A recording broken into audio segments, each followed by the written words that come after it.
Quickly, Axe dives into David's closet, and Marco slips under his bed, but not before noticing that the computer's clock is 1 hour fast, meaning the email has already been sent. How does that happen? Under David's bed is his pet devenomed cobra, ironically named Venom. Marco quickly acquires it and tries to hide from Dad's super spy.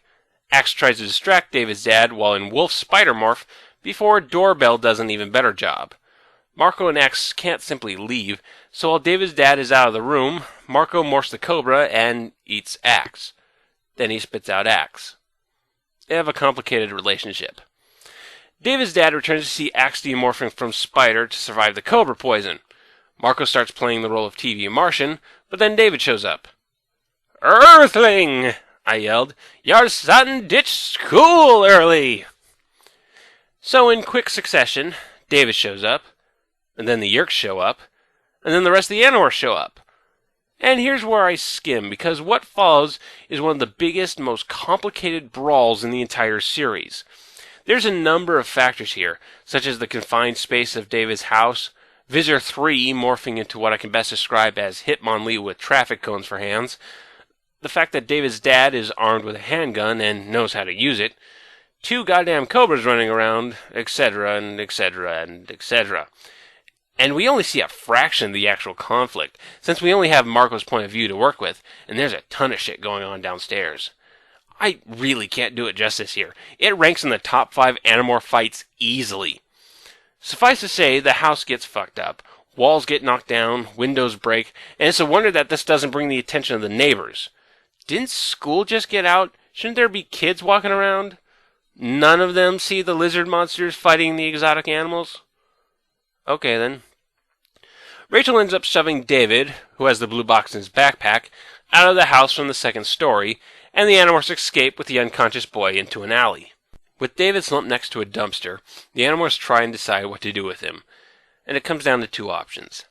They take the blue box and leave David there to meet his fate with the Yeerks, or they use the blue box and make David an Animorph. "It's harsh," I said, "but I don't see this guy fitting in with us. We don't know him." "We didn't all know each other back when Elfangor used the box on us," Tobias pointed out.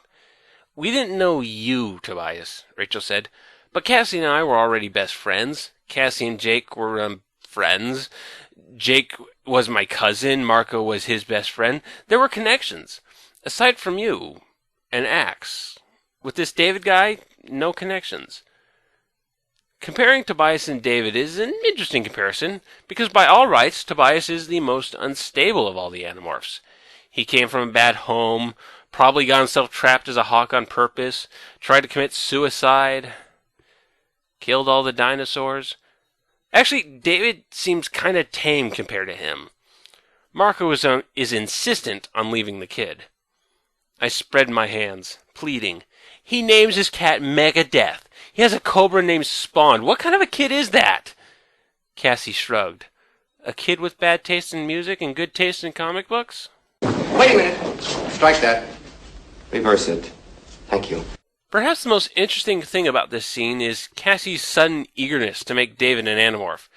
Short-sightedness is not an uncommon thing for her, but her putting this idea over David's possible feelings on the matter seems to suggest that the events of the last book may have shaken her up a bit more than expected.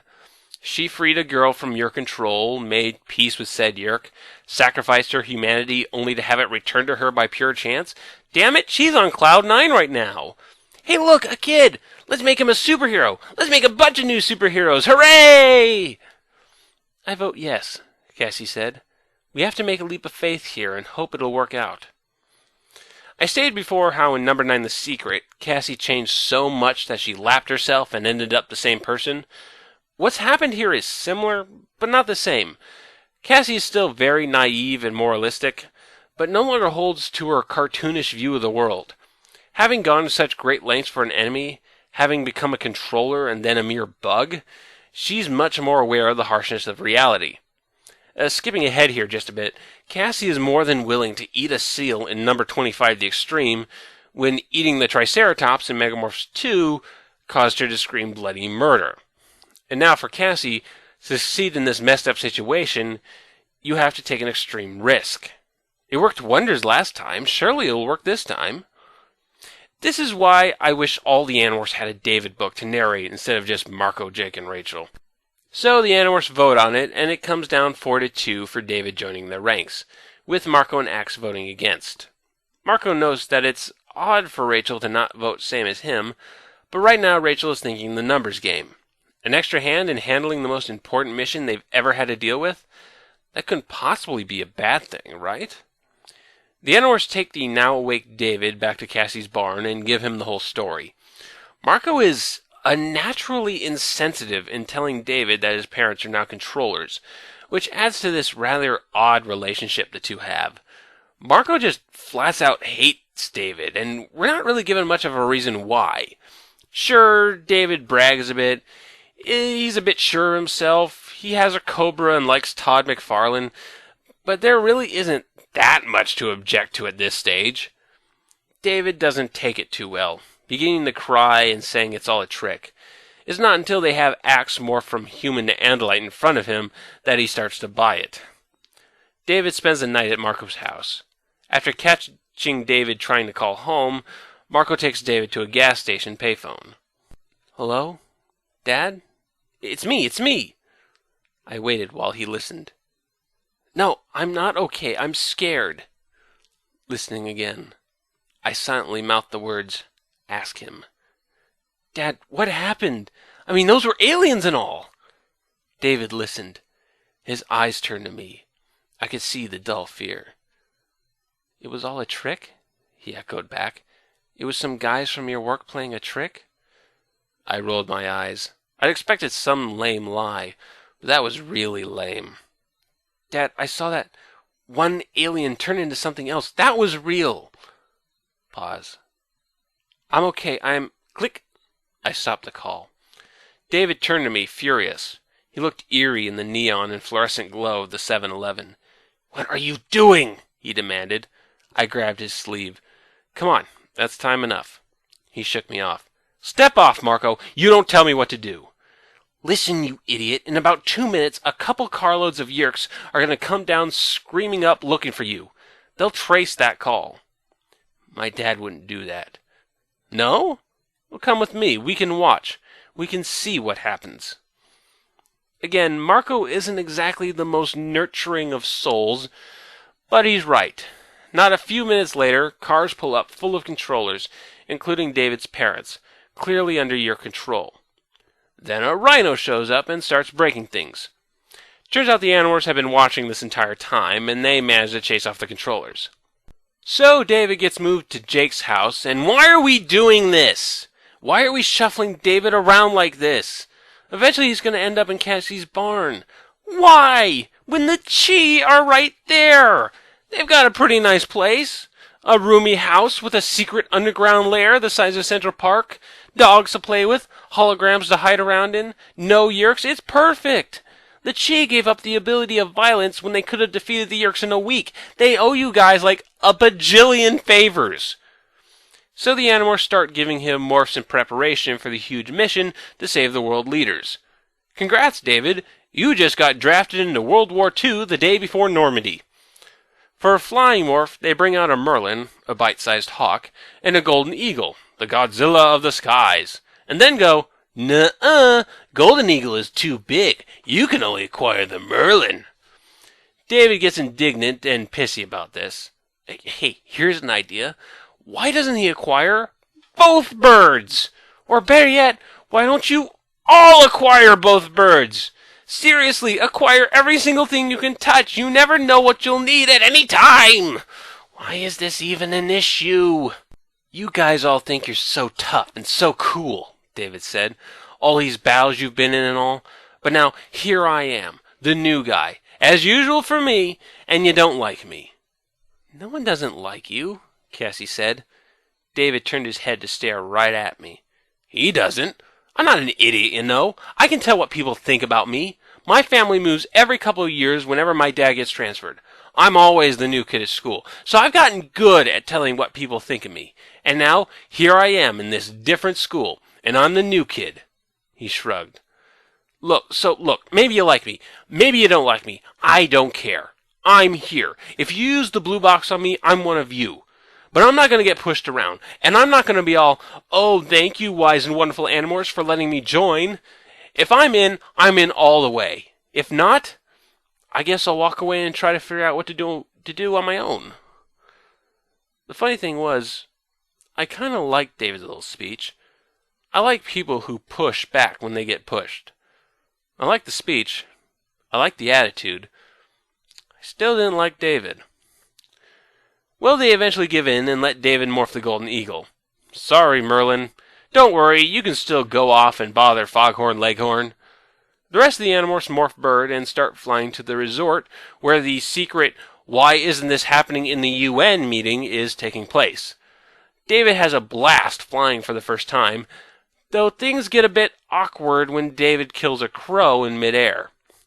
David chalks it up to getting caught in the animal's instincts, but the incident leaves everyone uneasy. Eventually, they cross paths with two official-looking helicopters. "Hey, look," Tobias said. "There's a helicopter coming up behind us. Marine Corps helicopter. It's... Whoa, that must be Marine One." "Marine what?" Rachel asked. "You know, Air Force One, the President's jet. Marine One is the President's helicopter," Tobias explained. "Stuff you know, Tobias," Rachel marveled. "Yeah. See, my uncle used to drink a lot, and then he'd get mad, so I'd go in my room and play with my helicopter toys.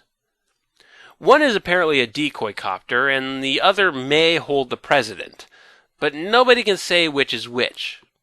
Well, okay, maybe Visitor 3 and his cloaked blade ship can tell, because that's exactly what shows up. The Animorphs can just see it with their advanced bird eyes, so they make a dash for the copter the blade ship is starting to tractor beam up, replacing the original copter with a hologram duplicate. Jake, Marco, David, Cassie, and Axe make it into the blade ship's hutch, though Rachel and Tobias end up getting trapped outside. The Animorphs hide underneath the parked helicopter, demorph, and start to morph Cockroach. David, who acquired a roach off-screen, has a difficult time with it and starts to freak out, which is heard by Hork-Bajir. Cassie helps David finish the morph. "Do it, David," she said. "I know it's creepy, but it's better than being dead. Besides, we've all done it. Marco has done it. He's not screaming like a baby, is he? Aren't you as tough as Marco?" I'd never seen this exact side of Cassie. She's always good at understanding people. It hadn't occurred to me she'd be good at manipulating them if she had to. "You know what Marco did the first time he morphed a roach?" Cassie continued.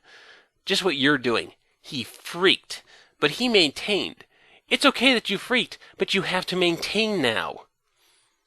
I watched, and slowly, David melted towards full Cockroach. Of course, now he'd really hate me. Cassie had used the tension between me and David to manipulate him. It was the right thing to do. Necessary if we were going to live. But it was ruthless in a way, too. The Animorphs start skittering around, trying to look for the President and perhaps save him. They do find one guy who was on the helicopter, but at their size they can only see his shoes, one of which has a slash in it.